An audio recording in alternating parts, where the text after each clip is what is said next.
Hello, students. I'm Beth Dickstein, co-founder of Be Original Americas, and welcome to the second Be Original Americas virtual worldwide fellowship. Today, we have a very special session direct from Copenhagen, Denmark. You'll have an exclusive tour through the rarely seen archives at the Georg Jensen headquarters. Ida Heiberg Bøttiger is Georg Jensen's Heritage and Archive Manager and has been for the last 10 years.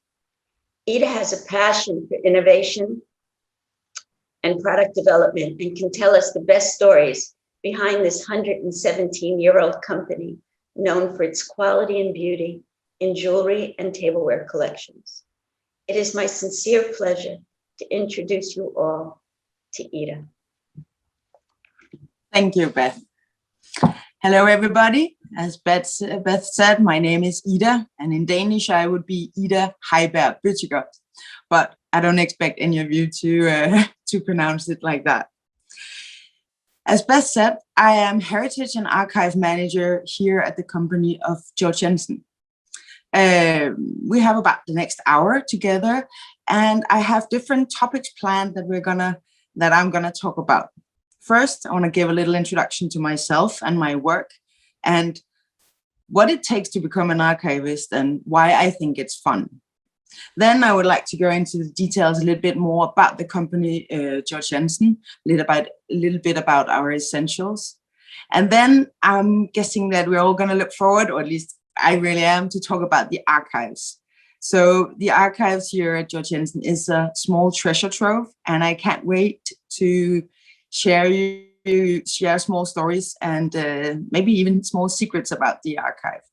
So that's the plan. And as Beth also said, we will have questions in the end.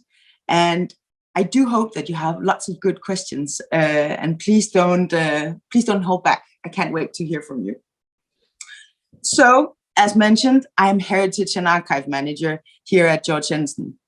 And what does that actually mean? It means that I am responsible for our heritage. It's an old company, Georg Jensen. We've been here for 117 years.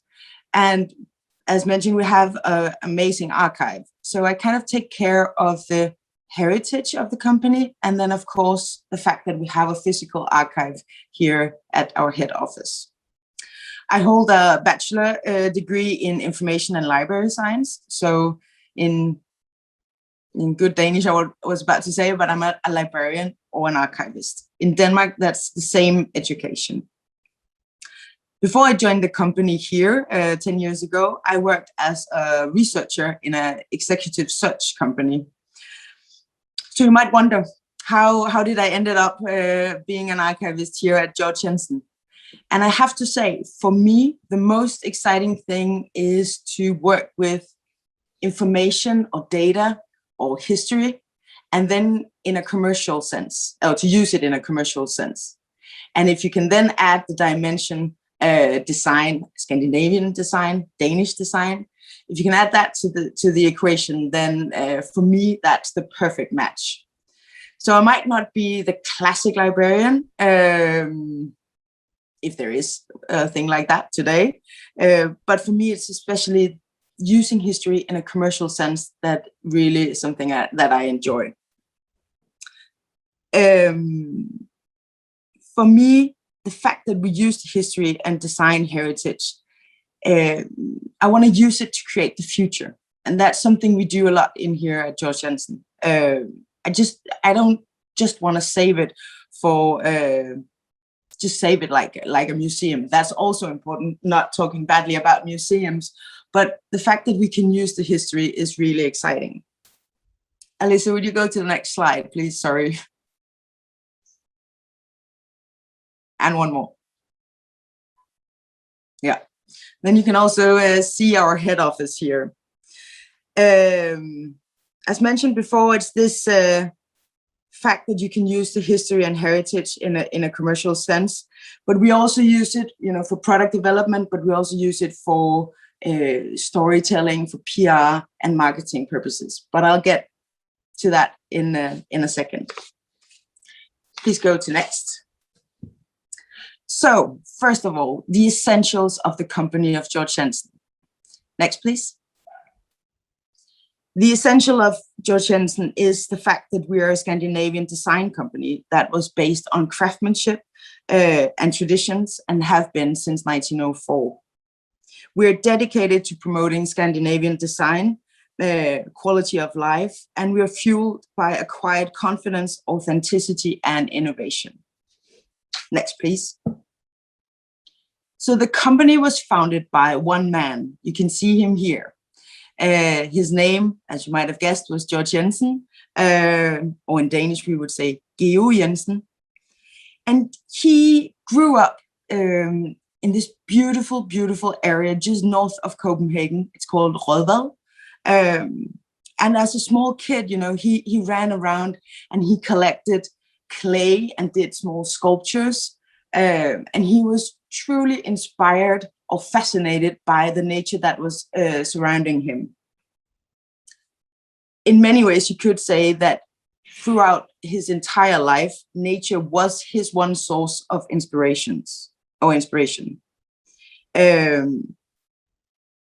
When he was the age of 14, he was sent to Copenhagen. And remember that he lived outside of Copenhagen. This was a small village. It was a big thing to be sent to Copenhagen. And the age of only being 14, he was sent in to become an apprentice at a goldsmith. So first he started as, you might say, a craftsman. And he worked as a goldsmith it took 4 years to become a master. But he also had another dream, and that was to be a sculptor, you know, to work with art. So after his time at the goldsmith, he started at the Royal Academy of Fine Art, where he became an actual sculptor. So he now had the background of being a craftsman, but also an artist. Some people sometimes ask me, why is Georg Jensen still here? What is it that this company can? And in many ways, I think it's that fine combination between combining craftsmanship or craft with art. So after finishing his time at the Royal Academy of Fine Art, he founded this company that we know of today. Next, please. So since our inception in 1904, we have been dedicated to authenticity in material, honesty in craft, and daring innovation. And it's this clarity of character embodied in everything we do that drives us to lead Scandinavian design today, yesterday, and tomorrow. So this is really what our values are all about in this company. Next, please. We want to continue to lead in design by promoting Scandinavian quality as the finest or truest luxury. This has been something that we have been doing since the beginning. The fact that we have this rich heritage here in this company means that we have a strong tradition of leading in design. Next, please. We create value through our craftsmanship, and we offer beautiful, iconic, and timeless designs, and within different product categories, you might say. We have jewelry and watches. We have products for the home in stainless steel, porcelain, different materials, and then we have our silver hollowware, silver flatware as well. This is something that we want to inspire people to express themselves when gifting to others, or maybe even for oneself. Next, please. Since the beginning, it has been important for Georg Jensen to be Georg Jensen to be an international company. And quite early, I think it was already in 1909, we opened our first store abroad. And this global network of distribution channels is something that we continue to have and is very proud of. There is either a Georg Jensen store, one of our own, a shop and shop, or a wholesaler or design concept stores all over the world. Next, please. Another thing that's essential about Georg Jensen is the fact that we have a pillar in our company that is around powerful collaborations. Since the beginning, again, Georg Jensen, the man, he started working with Johan Rode, which was a painter here in Denmark. And already from 1906, we had our first collaboration with other designers. So this is not just built, this company is not just built on one man's success and ideas. It's also the fact that we are a house of design collaborations. In this slide here, you can see Arne Jacobsen, you can see Zaha Hadid, who made some beautiful jewelry for us for a couple of years ago. You see the Japanese designer Nando. He's just made a beautiful silver piece. But you also have Kelly Wessler, who just recently made a beautiful stainless steel collection for us for our home category. You also see Jacqueline Rayburn, who have actually been working with us almost 20 years now this year. Next, please. Because we're a company with 117 years old, we have had many different design languages. It all started with, as I said, Georg Jensen being inspired by nature. And this was in the beginning, 1904. So that was the Art Nouveau movement that was really, a big success, especially here in Europe. So his pieces were very decorated, ornamented, but also with that, always with that inspiration of nature. Then we've moved into the more Art Deco period, and then continuing into what you would call Danish design or Scandinavian design, which is just after the Second World War. And then moving into the more contemporary. And because we have this strong heritage or legacy, you might say, we have designs within all these categories. On this slide here, you see some of our very iconic designs. It's from the Henning Koppel silver pitchers, which has these beautiful, soft, organic shapes. But you also see the jewelry, which is the Moonlight Grape piece that she's wearing here as a ring. That motif was something that goes back to our silver hollowware, but also jewelry done by Georg Jensen. And then it's a motif that we have been continuously working with throughout all the different years. Next, please. As I mentioned before, our product portfolio is different product categories. The biggest one is our jewelry collection, jewelry product portfolio. The next one is the home pieces. And then we have silver and watches, which are both 5% of our total business. The silver might not be the biggest business area for us, but it has a tremendous importance in regards to who we are as a company. It has it's a good way of telling our story around, especially craftsmanship. And we're so lucky that we have the silversmithy here at our head office. So every time when you come to work, you're being met, with the silversmithy. You can hear them hammer on the silver. And it might sound a little bit cheesy, but in my opinion, it's kind of like the beating heart of this company. And you can hear it with every hammer stroke that they take. Next, please. So here you see some of our legendary admirers. Some of them have been working for us. You can see Viviana Thorn together with Picasso. But you also see Billie Holiday, who wore these beautiful Thorn jewelry pieces. More lately, you can see Lady Gaga wearing, for instance, our bangle watch. And there's also a story, I have never really had it confirmed, but there is a story that Karl Lagerfeld once bought our silver grape bowls and he used it for his bathroom. I hope it's true. Next, please. So that was a little bit about the company of Georg Jensen. As said, it's founded by one man. He was a craftsman, but he was also an artist. For him, it was important to have global or international appearance, but especially also collaboration was something that was very important for him. So if we're going into a little bit more around the actual archives, then I would like to tell you a bit about how it all started. So if you go to the next slide, please. So the company have actually always had an archive. Of course, maybe in the beginning, you wouldn't call it an archive, you would just maybe call it documentation. But ever since the beginning, there has been a strong tradition of documenting the work that we've done.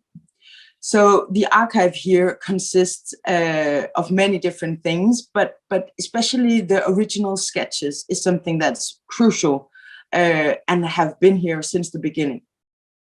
That means that we have original sketches here that was done by the man Georg Jensen in 1904 and in the years to come. We also have samples of the different pieces. I'll go more into this in a little bit, but I just want to tell you that this archive has been here since the beginning. And today we also make sure that every time a new product is being launched, we make sure that we keep it in the actual archive. So there's also an archive in 100 years. Next, please. So as said, the archive consists of many, many different things. Mainly it is a product archive. That means that I wish we had everything we ever made. We don't completely, not like we have a sample of everything ever made, but almost, because if we don't have the actual piece, then we have a sketch. If we don't have a sketch, then we have a description. So yeah, it's rather comprehensive. A little bit more into the specific details. We have about 1,250 pieces of original jewelry items and a great number of work models. Besides that, we have about 500 to 600 pieces of silver hollowware. And then at one point, we also had a museum in our store here in Copenhagen. And when that museum closed, all the museum pieces went back to the archive. So we also have about 1,000 pieces of museum items. And that can be everything from jewelry to hollowware to, yeah, actually just could also be, just the other day, I found a bag of old packaging, which is amazing to have. I didn't know we had it, but nobody ever asked. But that's the fun thing about working in archives. Sometimes you find something you don't know was there. We have about 20,000, I would say, original sketches. Now, I can't show you that much around here in the archive, but the archive is actually not that big. But we made sure that all the sketches has been scanned or digitized. And that means that I don't have to pull out all the original sketches every day when we look for something, or I get a question or something like that. And that's a fantastic thing, because it actually, if I took out the original sketches every day, you really have to be careful that you don't destroy them or hurt them in any way. So about 20,000 sketches, and luckily all digitalized. Besides products and sketches, and the sketches is sketches of the products, then we also have press clippings, and that's from the beginning. Today we don't save press clippings, you know, in old scrapbooks. We have them digitalized, but it's, in my opinion, it's sometimes a little bit more fun, you know, to see these small cutout ads or articles about the company. If you go to the next one, please. So the usage of the archive, the fact that it's a product archive means that we use the archive for many, many different things. Of course, we also have information about the company. Sometimes you have company archives, but mainly this is a product archive. So the archive is, for instance, used for, sometimes we publish a book. Now you can see here on the slide, there's a photo of the book called Reflections. And that was a book that was published in 2014, when we had our 110th anniversary. And it's actually the first coffee table book about Georg Jensen and about Georg Jensen silver and jewelry. And for that book, we actually almost emptied the archive of all the different pieces. We took it out on a location and took some of the most beautiful photos of the silver and jewelry. And for the first time, we could actually show our silver hollowware in a context, you know, in still life images. So you could see how a table was set in colors, because I have tons of photos here in the archives as well, but they're all black and white. So that book for me was something that was really fun to do, and also a way of, you know, using the archive. We also lend out pieces from the archive, for instance, to exhibitions. In 2015 and 16, we had the world's largest Georg Jensen exhibition here in Denmark. It was at the Danish Silver Museum, and it had more than 1,000 pieces of Georg Jensen included in the exhibition. And of course, many of these pieces came from this archive. In 2018, we had an amazing exhibition in Chicago, which was on the initiative of a private collector and on the initiative of the museum in Chicago, the Chicago Art Institute. We had an exhibition there that told the story about Scandinavian design that was designed for living. So it showed some of the early pieces, like, for instance, silver done by Georg Jensen. And then it showed kind of in a retrospective way how our design language, how our history had evolved. And that was also some really fun work to do. In my opinion, it's always fun when we can take something from the archive and then show it to the public, because we use it quite a lot internally here. But to show our history and our heritage and put it in the context of the present is something that's, for me, very interesting. Besides books and exhibitions, we of course also use this archive here for when we work or when we collaborate with other designers. As I said before, we have been collaborating since the beginning with different designers. Some have been external, some have been hired into the company, but we've always had this collaboration with designers. So when a new designer comes to the archive, or actually comes to the company here and gets an introduction to who Georg Jensen is, they are always invited to the archive. So it's not because I want to lecture them on how they should design, but it is extremely important that they understand what this company is all about. They need to understand that we have a red thread throughout all of our design, throughout all of the years that we've been working. And in this photo here, you can see my boss, Nicholas Manville, together with Kelly Wessler, who made some amazing stainless steel pieces for us. Unfortunately, she never actually came to the archive physically, but we had different sessions around who we are as a company, and we could show her around and made a lot of material digital so she could see who we are and what our heritage is and what she would design into. I think she meant it when she said that that was something she really cherished, the fact that we could kind of open up our archives and tell our story. So the next topic, you might say, that we use the archive for is also when we go in and find a hidden design. So of course it's not hidden like that, but sometimes we relaunch some old pieces. This year, we've just launched some jewelry that was done by a Danish designer. Her name was Nana Ditzel. And these jewelry designs were from the 1950s. And I went out to her daughter, who has the archives of Nana Ditzel. And I could go into their archives, I could go into our archives, and then I tried to, make her design archive available for our product managers And then I came back with this material, and then they selected some pieces, and then we just put it into production. So remember, again, these are pieces that were designed 70 years ago, but they're still relevant. And I think that has a lot to do with many of the designs that comes from this company. They're timeless. So you can't see if they were designed 70 years ago or if they were designed today.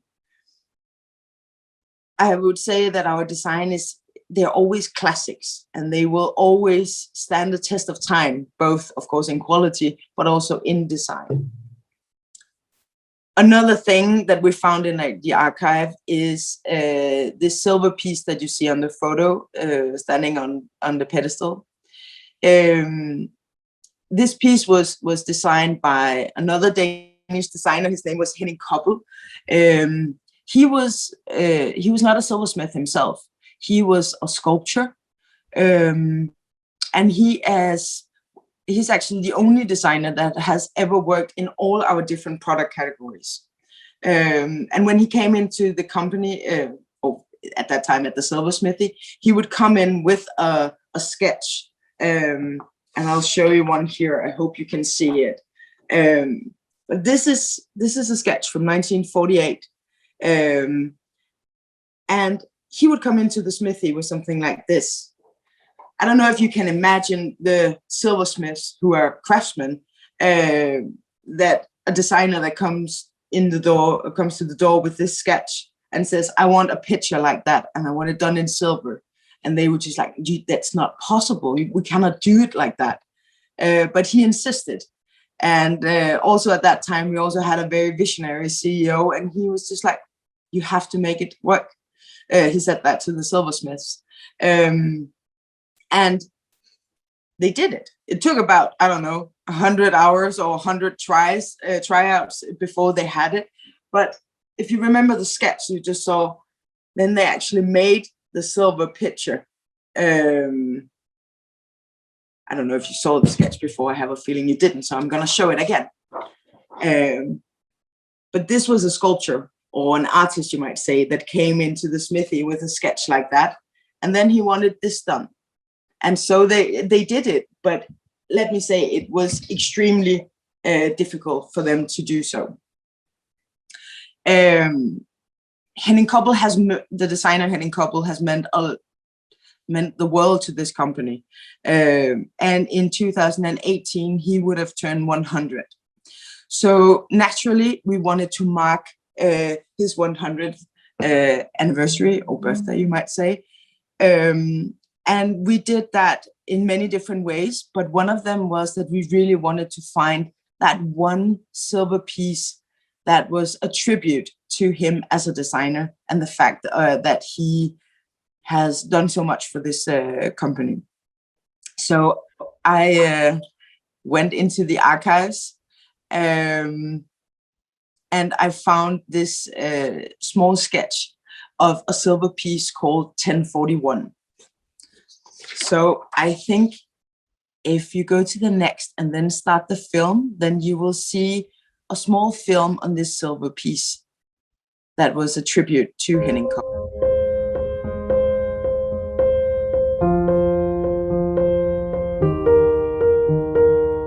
For mig var han jo min far.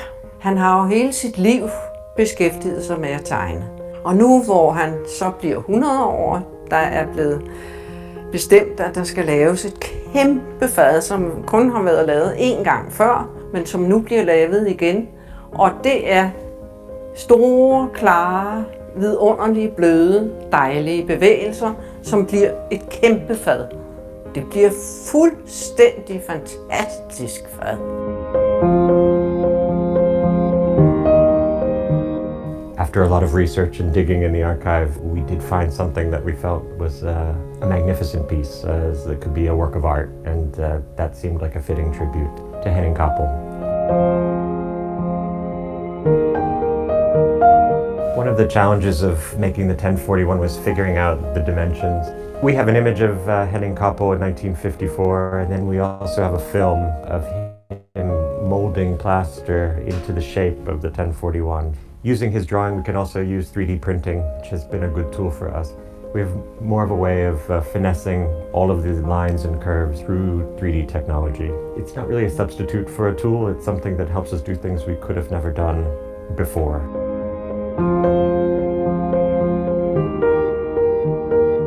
Han havde en helt anden tilgang til former og kendte intet til sølv. Han var ikke bange for materialet. Hans tilgang var jo simpelthen bare det at kaste sig ud i, tegne nogle smukke ting.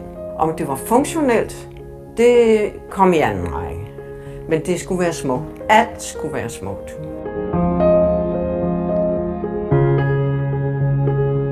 We have a history of combining design and function in this company, and for me, the 1041 is an example of something that its function might be best described as art.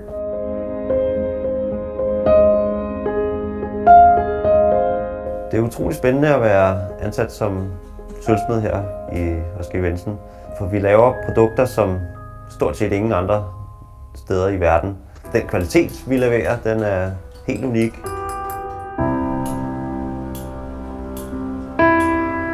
Koppels produkter er jo uden hammerslag, og de der store linjer og kurver og sådan noget, det gør, at det ser utrolig enkelt ud, men netop den enkle, altså jo mere enkelt det bliver, jo sværere er det faktisk at fremstille. For at kunne lave Koppels produkter, så har vi sådan en hovedregel herude, at man skal have været sølvsmed i 10 år.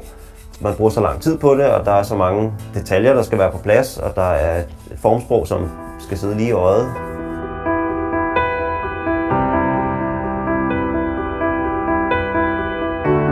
Det helt specielle ved det fad er, at det har en tykkelse, som ingen af hans andre produkter har. Plus at det er et stykke sølv, som er lavet ud af en tyk plade, som er smedet ud i facon, og den går helt fra 6 mm ned til 2 mm ud på de yderste kanter.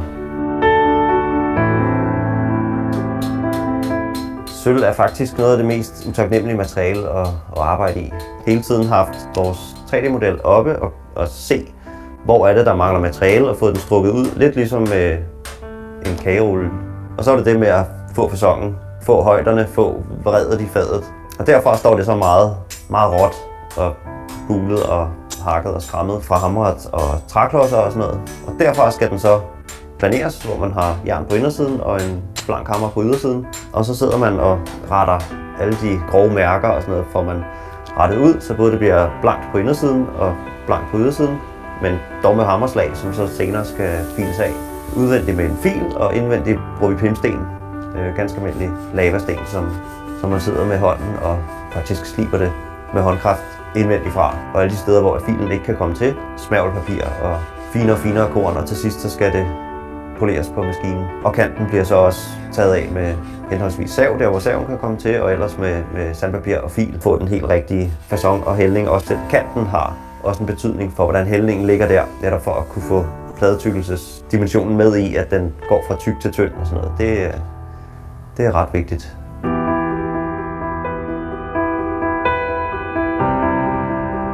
Jeg synes, det har været en utrolig spændende opgave at skulle lave det her fad. Kompleksiteten i, at der er tykkelsesforskel, og størrelsen og vægten i det hele taget, det har været utrolig tungt at stå med. Min far ville have elsket at arbejde sammen med ham, fordi han har simpelthen lige præcis opfattelsen af, hvad det var, far har tænkt, da han har lavet den tegning.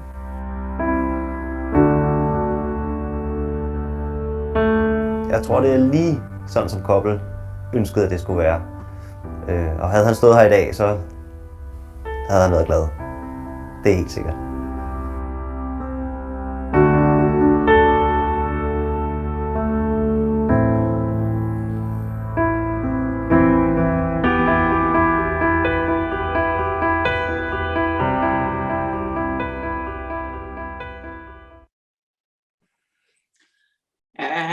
Hi again. I hope you enjoyed this little film on the 1041, as we call it.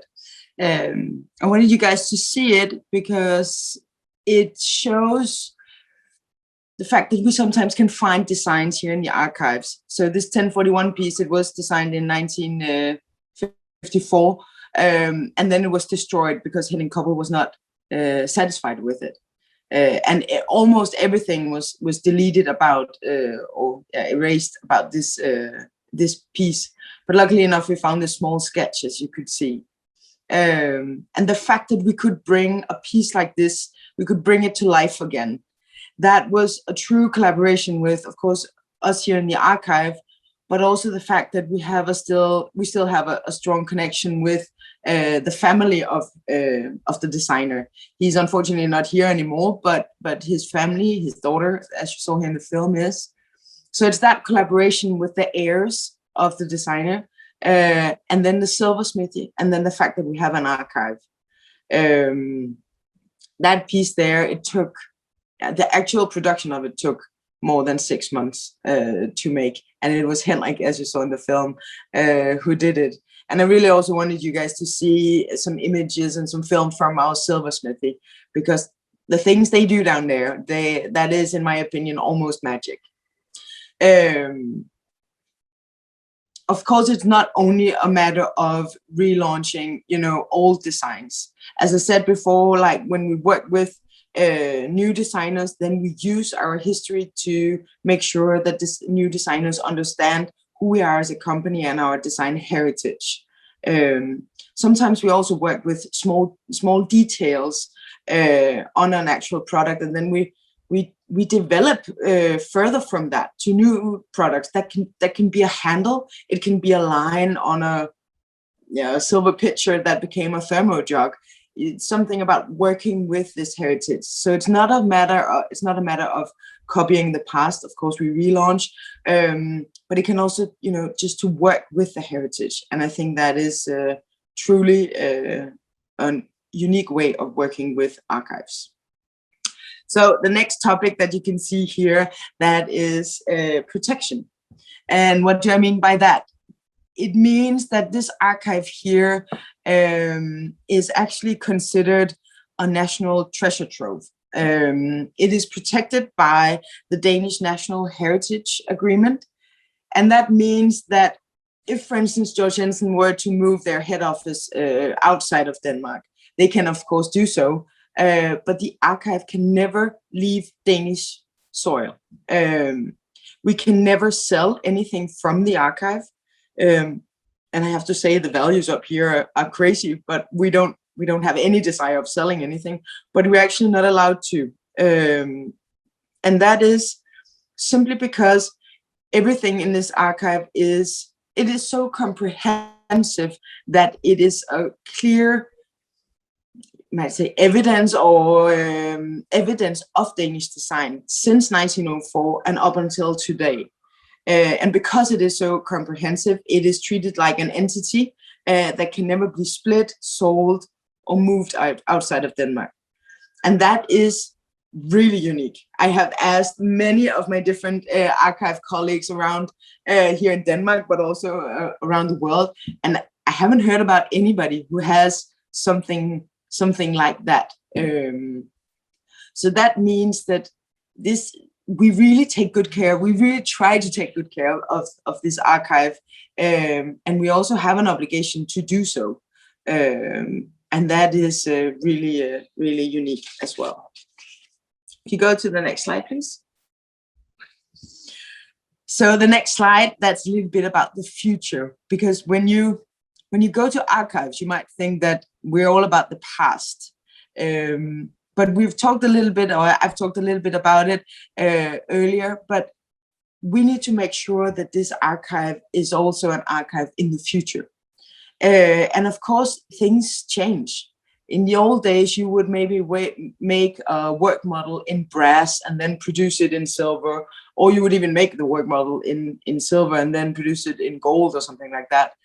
And today, a lot of technology is being used. You also saw it in the film that we use 3D technology, and the fact that we can 3D print some of our pieces before we put them into production. It saves us, of course, a lot of money in material, the fact that we can 3D print it, but it also, we can continue this quality of making sure that our products is not only beautiful, but they're also functional. I remember we did in 2015, we had a design collaboration with Mark Newson, where he made this beautiful tea and coffee set for us. And we had to 3D print this many times because we, of course, had to make sure that you can actually pour tea from the teapot really nicely. So this also means that everything is maybe saved a little bit more digital than actual physical samples. And that is something that we're really focusing on, that we make sure and we have the same strong tradition of saving our documentation or documenting our product information. And of fun projects that I hope is in the future, I hope that we're going to make some more exhibitions. Right now, I'm just being contacted by a few Danish museums. There's, I think it's after the COVID, there's a lot of focus on museums here in Denmark, and they really want to tell the story about Danish design. So I've had lots of good questions and lots of people who want to borrow something from the archive, because we also do that as well. So I think the future for this archive here, I think it's bright. And I can't wait for the next 10 years to come here at the company of Georg Jensen. And I really look forward to your questions. So this was my last slide. I want to thank you very much for your time. And then I hope you have some questions. Thank you so very much. This was really more than I even thought it was going to be. And we have a lot of questions, so I hope you're ready. I am. One question is, what is your favorite part of the archives and why? And it has a second part, actually, is what is your favorite piece in the archives? I hope somebody would ask me that. So I actually took my favorite piece with me. My favorite piece, that is this small teapot that you see here. This is a teapot that was designed by Georg Jensen in 1905. And you might say, why is a teapot a favorite piece? But for me, this is the epitome of the man Georg Jensen's style. You have it's covered with hammer marks. It has the beautiful blossom flower on the lid. I hope you can see it. I know it's maybe a little bit difficult, but I promise you that it's beautiful. And then in my opinion, this is a piece of jewelry for the home. So I hope somebody would ask me that. And I have to say that my favorite part of the archive, that is, I have this small library section where we have tons of books and these press clippings. And if I have some spare time on my hand, I sometimes just, pull out one of these scrapbooks and just go through old ads, because there's nothing like old ads that really tells something about the time and about this company. So sitting in a good chair over in the corner and then going through old books and press clippings, that's probably my favorite part of the archive. So there's a lot of questions on how to do what you do.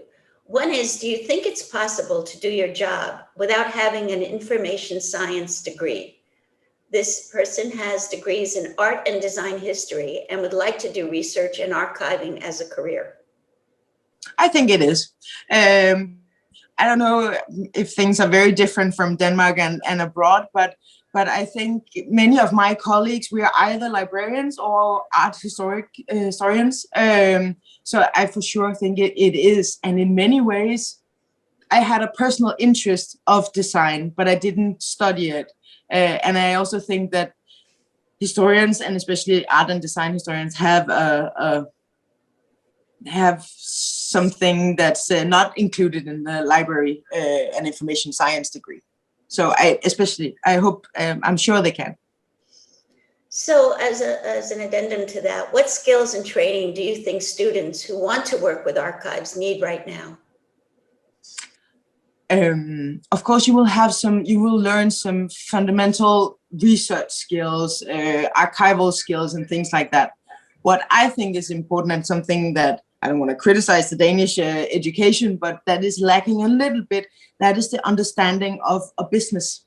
I think that's very crucial. That one thing is that you need to have the structure and the archival skills in hand, but you also need to make sure that it is relevant in a commercial sense.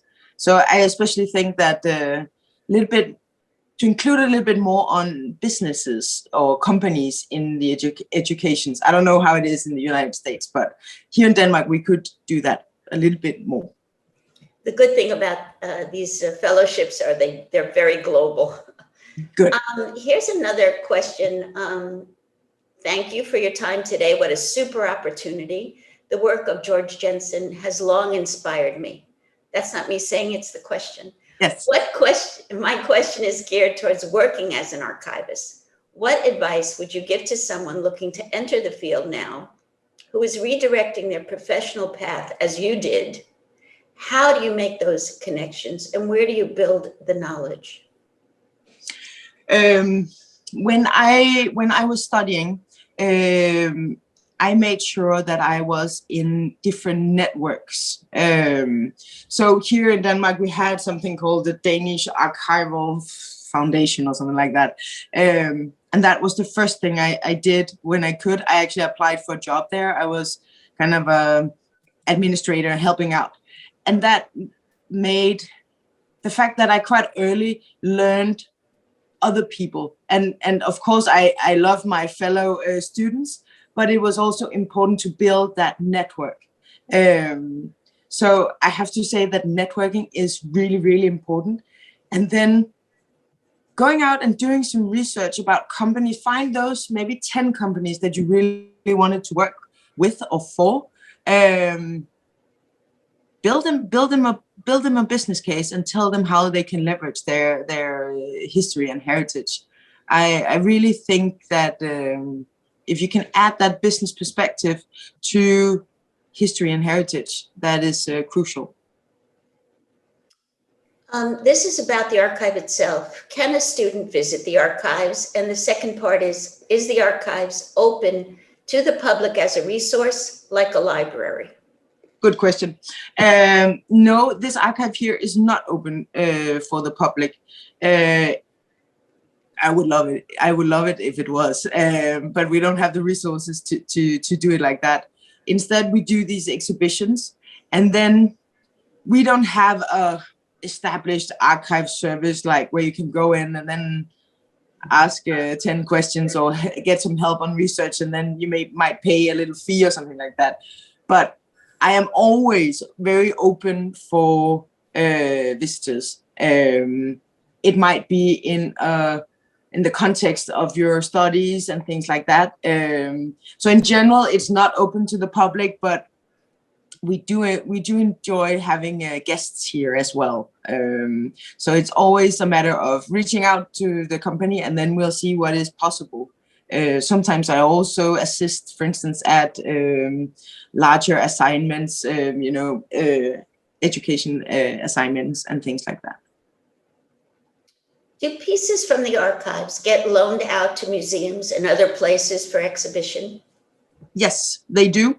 It can be for a short period of time, just for one exhibition, but it can also be in a more permanent way. Not that we're giving anything away, but for instance, right now I have one brooch which is at the Danish Museum of Nature and Science, and they really wanted to include a brooch, which sounds maybe a little bit weird, but it was included in that. And I think they promised to lend it to them for about 10 years. So it's both for a shorter time and a little bit longer. But yes, we do lend out. And I think you answered part of this before, but can you tell us more about how marketing works with the archives? Yes. For instance, we just launched a campaign on our Moonlight Grapes jewelry, and of course that is a very new and present campaign. But when we, for instance, work with agencies, they need to understand again who we are as a company. Of course, also internally, my own colleagues. And then this Moonlight Grape, it's such an iconic motif for us that one thing is how it's used today, but it's just as crucial as understanding how it used to be in the past and where it kind of started. It can also be like, for instance, I talked about the Henning Koppel piece 1041. That was a cohesive campaign we did in marketing where we included all different product categories. And for that, I was with them on the shoot, which is, normally I'm not that, but this had such a strong, heritage angle to the campaign that it included the archive. Let me see. Here's one that says, again, about the archive. What is the process of maintaining the archive? Is there a crew that regularly polishes the silver?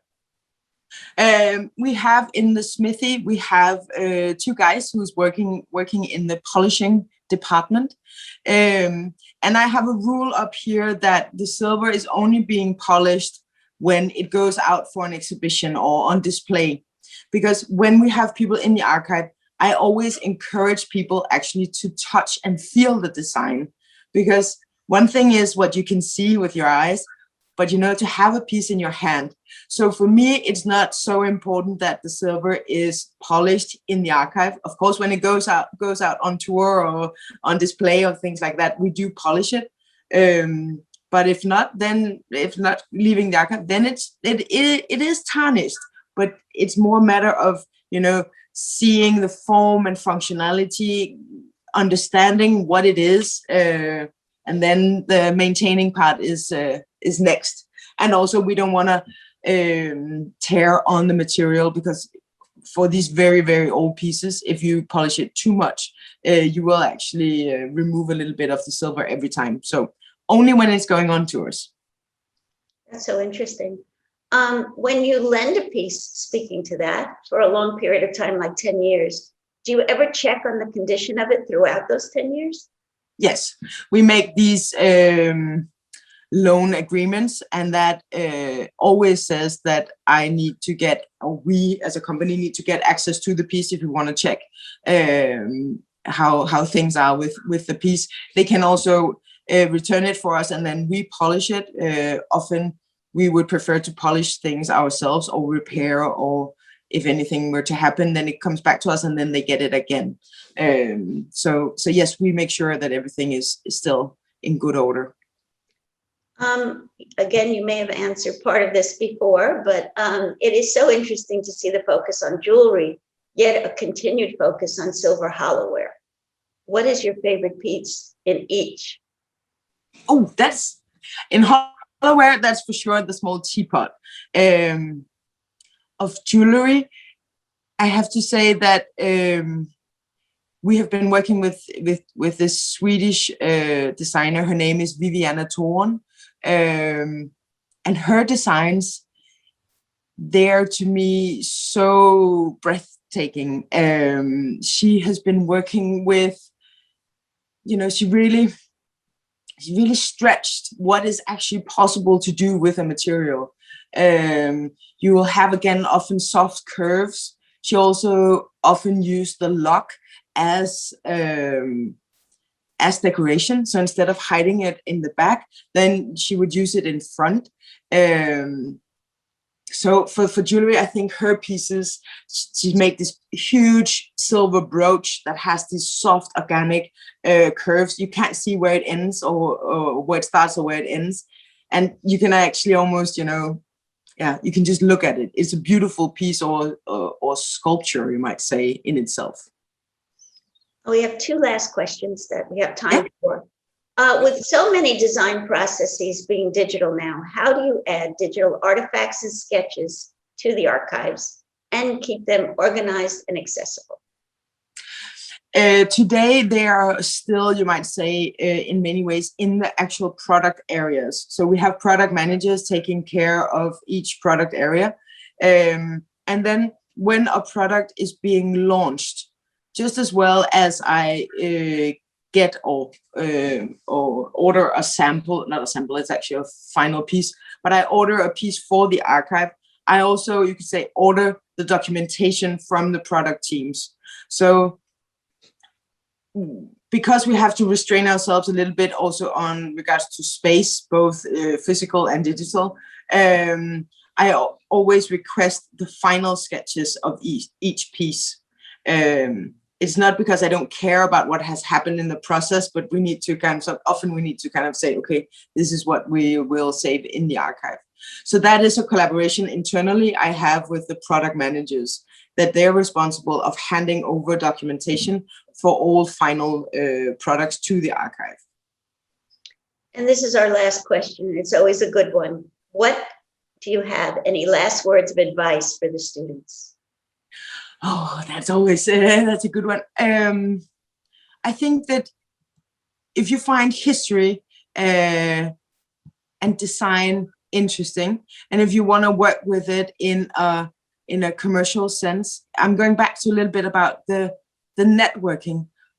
Go out, identify some companies, see if you can find networks. I really have to say that networks and collaborations across industries, that has for me been truly the best thing I've done.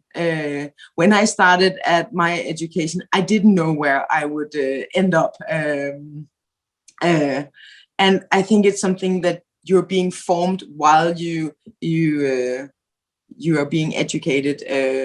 Yeah. So networking for sure, and then go for what you find interesting. Yeah. That is, I have to say that sometimes people say that I am passionate about what I do, and I have to say I am, and it's not something that I can't fake it. If I didn't care about these products, I couldn't be enthusiastic about it. So I also think that if you're really passionate about something, then it often reflects your work. I can't tell a story that's not true. Yeah. Thank you so much, Ida. This was really, really wonderful. And students, if you want to learn more about Georg Jensen, go to georgjensen.com. And we thank you all so very much for coming.